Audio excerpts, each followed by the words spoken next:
Rare Music exclusive. I grew up like a savage.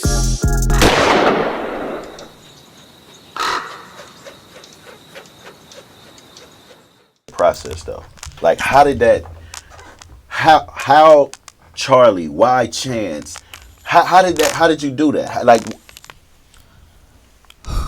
I was working on Dior deposits, and it was becoming a thing where like I was just trying to put as many people on it as possible to make the records get the exposure that I felt like they needed to have, and I was hot. Niggas just wanted to work with me. Mm-hmm.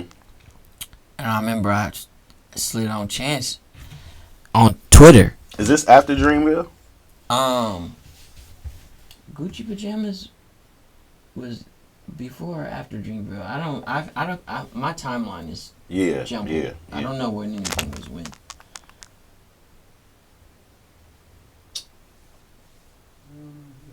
This shit might have been going on at the same time. What year did I go to the Grammys? 19? Bro, what year is it now? Where are we It's at? 21. Jesus fucking Christ. What's going on? It's 21. it's 21. Man. So I think that was 19. I don't know. I got confused. Yeah.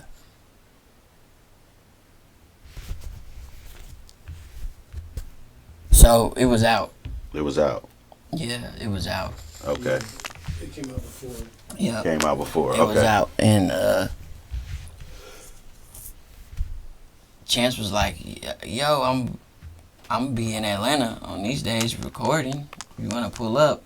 I'm like, yeah, I'm finna be in Atlanta too, nigga. That's crazy. He made a way for me to go to Atlanta. I went down there. I stayed at Childish Major house, who I just talked to yesterday. Okay. He told me some good news. I don't want to spoil it. I don't know what he doing with that news, but shout out to Childish Major. I left his house, and this nigga Chance was at the studio. He booked the studio just for me. I met him. He had chicken wings. And he was like, Chance thing was, he wanted to hear the Drake record. So that's how I really finessed him and Tori. They wanted to hear the Drake record. Because Drake was, and his people was playing this song I got called I Need Bands that Drake told me to send him, and they was playing it everywhere. Okay. Miami, Atlanta, and all these places. So everybody was like, play me that song, play me that song. Okay. Mind you, I didn't even have a right bounce of it on my own phone. But Drake's not on that record. I think there's a version with him actually on it, to be honest. Okay. So I don't even want to say no to that. But that was the thing though. Cole and Drake is fucking with this nigga. Who is this nigga?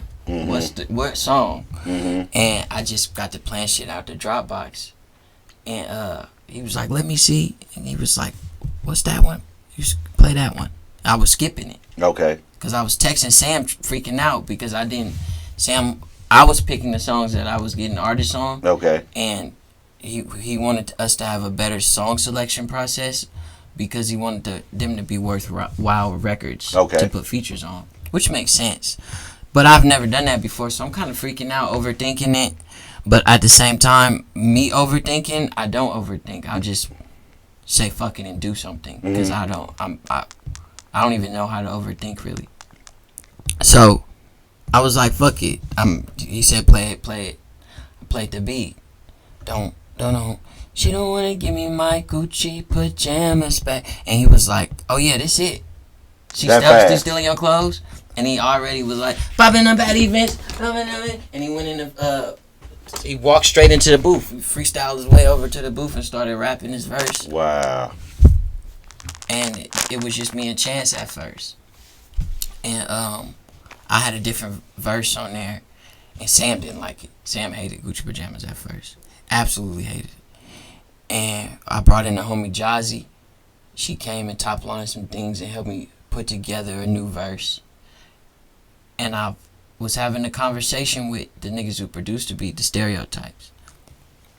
And they was talking about ad libs, and I gotta talk to Ray because I don't know if he brought it up or I brought it up, but somebody said Charlie Wilson, and then I said Charlie Wilson, and he said we could get Charlie, and I was like, do it. Hell yeah.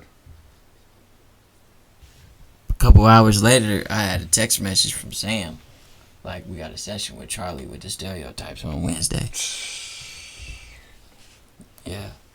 You know, this is Mr. Outstanding. This is Uncle Charlie. Girl, you knocked me out. This is what you've been listening to your whole life, in the house, at the cookout, at the. I've been wondering. And this nigga is on your record. Yeah. He's on your. You get to call back home and tell them, no, Uncle Charlie is on my record. Still to this day, I look at Gucci Pajamas as one of my greatest successfully wrote out songs. One of my greatest executed ideas. It's something that if I wanted to go into marketing or something after this, I would put on my resume as a successful project. And it's something that still to this day, when it comes on in the background, or maybe Paul plays it, somebody played in the house, I don't believe it's my song sometimes. Yeah. Still to this day, I forget. That shit is so tight, bro. Like, I love that song. Like, the video is super dope. Now, whose treatment is that? Yours? It was a combination of mine and this dude Matt Zolly. Okay, because again, you found a way to have on bare minimum. You know what I'm saying? And but people don't peep in the video, like, this is like it's like some Fresh Prince / soul food shit going on. It's like some like sexy shit, like a rich asshole. Like, this is some, right? You getting massages by the pool and shit. Now, when you do this shit, does Gucci reach out? No. Nigga can't get a hoodie. I couldn't get no socks. I just think it's sad. I mean, but that's what happened. That's why if a lot of people notice, I don't even call myself the Ferragamo Falcon no more. I just be saying the Falcon. Right, I don't hear you say that no more. Yeah, I just they haven't sent anything. If I do go hard for brands, it's gonna be brands that I'm getting money with now. Makes so much I did sense. the designer thing. I showed them they love. But I'm also not even dressing like that anymore. No. And I never even fucked with Ferragamo like that. Ferragamo Falcon is just one of the cleanest names of all time. Yes, it is. It is. It definitely is. It's definitely one of the hardest of all times. Now, just going back to that real quick. So, that was out first. The Dreamville situation comes next. Yeah. Now, getting this call from J. Cole. No. That shit was out. Dreamville was out. Dreamville was out. And then I wrote my album out after that. So, let's go back. When you got that call from Cole, how was that? I mean, I got the call really from Sam. Okay. Cole already told me he was going to send me something when I met him. I didn't know what he was talking about or whatever that was. But you met him fucking with Drake? Yeah. Okay. We was leaving Drake New Year's party. And so is it safe to say one Drake relationship turns into 1,000 other relationships? Drake is the all-knowing, all-seeing God of the industry right now. And I mean, and it's crazy because I don't even think he has as much, like, star-making ability as he used to off hype. But that don't change the fact that people are trying to use that to change the fact that he's not still the God of everything else that's going on. I literally have had extra perks my whole career from just being friends with him. Affiliated with Drake, yeah. And what have he ever talked to you about? Well, I'm gonna get back to that. Well, so this Cole thing. So he finally sends it to Sam first. I don't know who hit up Sam at first, but it was two people working for me. It was Cole having meeting me and Ebe having meeting me, and they met me with Future, actually Drake's manager, and he was co-signing for me like, nah, we fuck with bruh. So we're not talking about, so the people know, we're not talking about Hendrix. No. We talking about Future took the business and ran it for him. Okay. Yeah. They was all sitting at a table. He was talking to Cole and him. And then that was the nigga whose hand I shook when I walked past the table and Cole stopped me.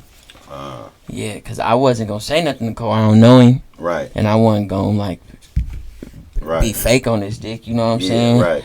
So I was like, all right, whatever. That's J. Cole. Right. And that nigga stopped me, and that nigga said, hey, nah, I just seen you. And then somebody next to him was like, oh, he's a funny nigga. He was like, nah. He looked at him mad almost. Yeah, like. He said, nah. This nigga got bars. You be rapping. I just G-Eazy like the freestyle, and it popped up on my thing. I just watched your freestyle like 2-3 times. He telling me this on New Year's. I'm like, what? It's turning your New Year's all the way up, man. Yeah, he said, take my number down. I said, oh, for sure. I wake my daddy up, mind you. Lebo Hannon is in the restaurant called Nice Guy. Lebo Hannon the Nice Guy because his birthday on New Year's. Okay. He in there slumped like this. They start playing Keep It Sneaky. Like that. Slumped. Me, J. Cole, we all looking at Lebo Hannon. He get up, a girl walk past and to start dancing in front of him, and he get up out of his sleep and just start dancing. Niggas is clapping in the restaurant. I said, yeah, that's my pops. He said, man, take my number down. Oh, shit. We left shortly after because pops was obviously over. I'm hopping in the cars, my daddy car. Started up. This nigga's cool. He in the backseat, knocked. He's folded. He's birthday boy. Okay. Time. He's folded. And Cole text me was like, this Cole. I was like, what? Yeah. But I'm telling you, I got legends in my phone. That's crazy. Ain't none of them just hit me like that. Did he? And he sent it over, and you just got it, or how did it? I mean, so the homie Rye got strong ties to Dreamville too. Shout out Fly Rye. He was pushing to get me to go because he was fucking with me at the time, and it just kind of all worked out. I just met Cole. Niggas knew who I was. They invited a lot of my friends. It was the perfect time for me to show up and do some shit. Yeah, that's crazy. And that shit took you to the Grammys. Now, being on that, like, he doesn't have to necessarily invite you to the Grammys, but he tells you he wants you there. Like, I mean, we talking about this young West Oakland nigga. Like, we talking about this nigga. Cole don't even like the Grammys. Right. So Cole wasn't gonna go. Cole never told me, hey, come to the Grammys. It was we went through Dreamville and the invites to go through that. Yeah. Cole don't fuck with the Grammys. Right. He make that a point. And I thought that was tight. Honestly, it was a humbling moment for me being at the Grammys. And I remember me and Reese was on the side. I'm going viral on the internet at this time. It's everywhere. I'm feeling good. I'm feeling sad. Kobe just died. And wait, what are you going viral for at this time? My outfit. Oh, the do-rag. Yeah, okay. 10 foot, by the way. It literally went viral soon as niggas snapped the first thing on the carpet. It was everywhere. And I remember just looking down at my Dreamville partners when we was waiting to see if we won. I knew Tyler was gonna win though, but I was like, damn, this nigga Cole not even here. And for us, it's like a life-defining moment. And I was like, man, I want to do more.